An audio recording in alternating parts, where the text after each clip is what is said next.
Morning students, I hope you all are fit and fine.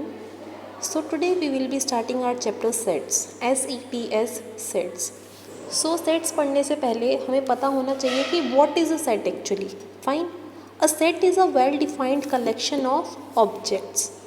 ठीक है, well defined collection of objects. For example, I am having some toys. ठीक है, a collection of toys यानी कि मैंने कुछ toys लेके उन्हें क्लासीफाई कर दिया एक ग्रुप में, तो वो क्या बन गया, एक सेट बन गया. किसका सेट बन गया, टॉयज़ का सेट बन गया. मैंने कुछ प्लास्टिक के टॉयज़ लेके उन्हें क्लासीफाई कर दिया एक ग्रुप में, तो वो क्या हो गया, a set of plastic toys. वहीं पे मैंने कुछ टॉयज़ लेके उन्हें क्लासीफाई कर दिया किस में, एक सेट में. कौन से टॉयज़ लेके, स्टील टॉयज़ लेके. ठीक है, वो क्या हो गया, a set of steel toys. लेकिन वहीं पे मैंने दोनों को मिक्स कर दिया, प्लास्टिक भी और स्टील भी, तो तब मैं कह सकती हूँ कि it is a set of plastic toy या फिर it is a set of steel toys. नहीं, तब मैं सिर्फ यही कह सकती हूँ अ सेट ऑफ टॉयज़, यानी कि collection of toys is a set. Now representation of set. Set को हम कैसे रिप्रेजेंट करेंगे, ठीक है. इस चैप्टर में हमें पढ़ना है कि सेट को दो फॉर्म्स में हम रिप्रेजेंट करेंगे. First one is roster form and second one is set builder form. जो रोस्टर फॉर्म होती है उसको हम टेबुलर फॉर्म भी कहते हैं.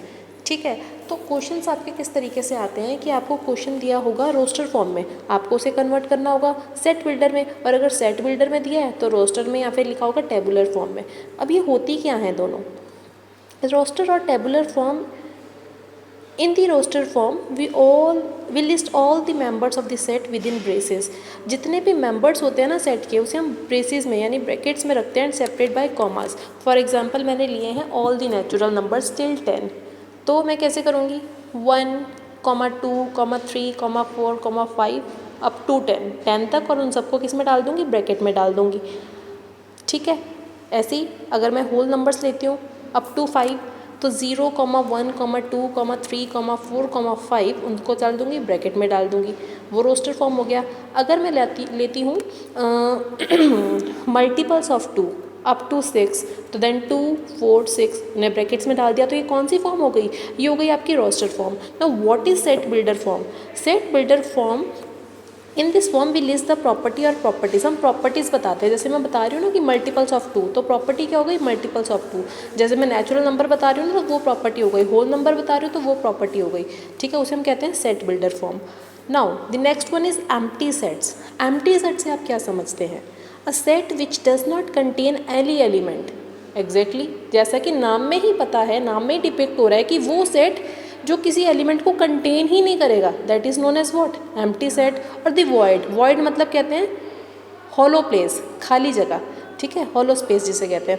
A set which does not contain any element, जो सेट, जिस सेट के अंदर कोई एलिमेंट ही नहीं है, उसे हम एम्प्टी सेट कहेंगे या वॉइड सेट, और इसे नल सेट भी कह सकते हो. तो आपका एक क्वेश्चन भी आ सकता है, what is the name of empty set, what is the another name of empty set, or you can say कि what are the two another names of empty sets and how do we represent it.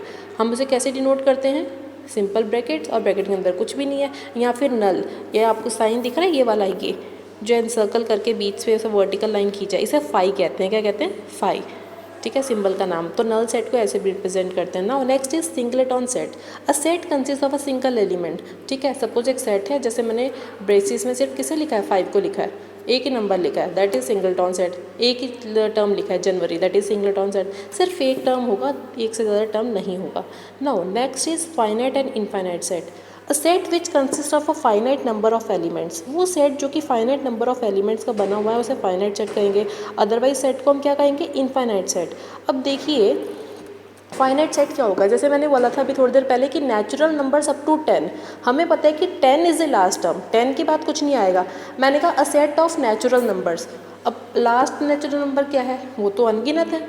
ठीक है, infinity तक जाएगा, तो वो कौन सा set हो जाएगा, इनफाइनाइट सेट हो जाएगा. और फाइनाइट क्या, जिसमें कि स्पेसिफाई कर रखा है कि मल्टीपल्स ऑफ 2 अप टू 10 या मल्टीपल्स ऑफ 2 अप टू 16.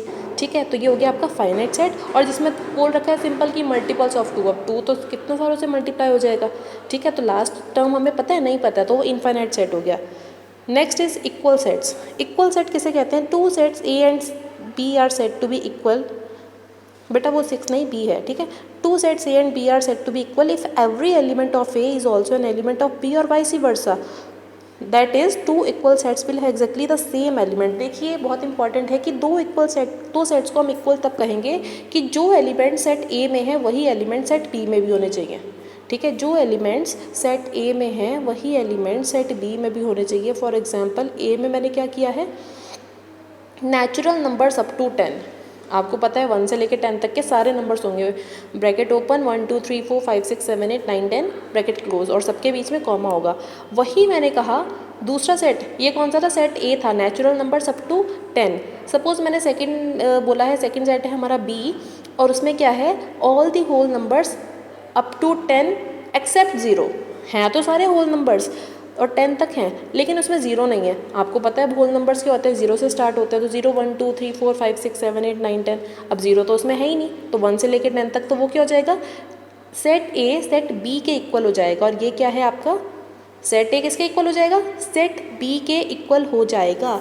और यही आपका क्या है, सेट ए सेट बी के इक्वल हो गया. तो यही आपका इक्वल सेट्स है. इसी को हम क्या बोलेंगे, इक्वल सेट्स बोलेंगे. उसके बाद है हमारा इक्विवेलेंट सेट्स. ठीक है, तो इक्विवेलेंट सेट्स क्या होते हैं, two finite sets A and B are said to be equal if the number of elements are equal. Equivalent देखो, इक्वल उन्हें बोलेंगे जिनमें एलिमेंट्स दोनों सेम होंगे, और इक्विवेलेंट उसे बोलेंगे जिसमें मतलब जो नंबर हैं वो इक्वल हों. जैसे कि suppose I am having set ए, उसमें नंबर्स हैं 2 3 4. ठीक है, 3 एलिमेंट्स हैं, सिर्फ 3 एलिमेंट्स हैं. दूसरा सेट मैंने बोला set B has the 3 numbers 8 9 10.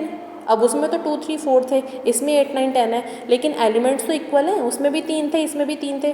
तो ये हो गया आपका इक्विवेलेंट सेट. और इक्वल सेट क्या हो गया, जिसमें कि सेम एलिमेंट होंगे, चाहे आगे पीछे क्यों ना हो. सपोज आपका सेट ए में है 2 5 4. ठीक है, 2 5 4, और सेट बी में क्या है 5 2 4.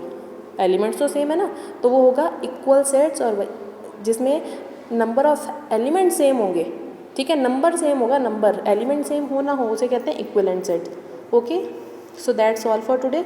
I hope you understood the overlook of sets. Thank you students.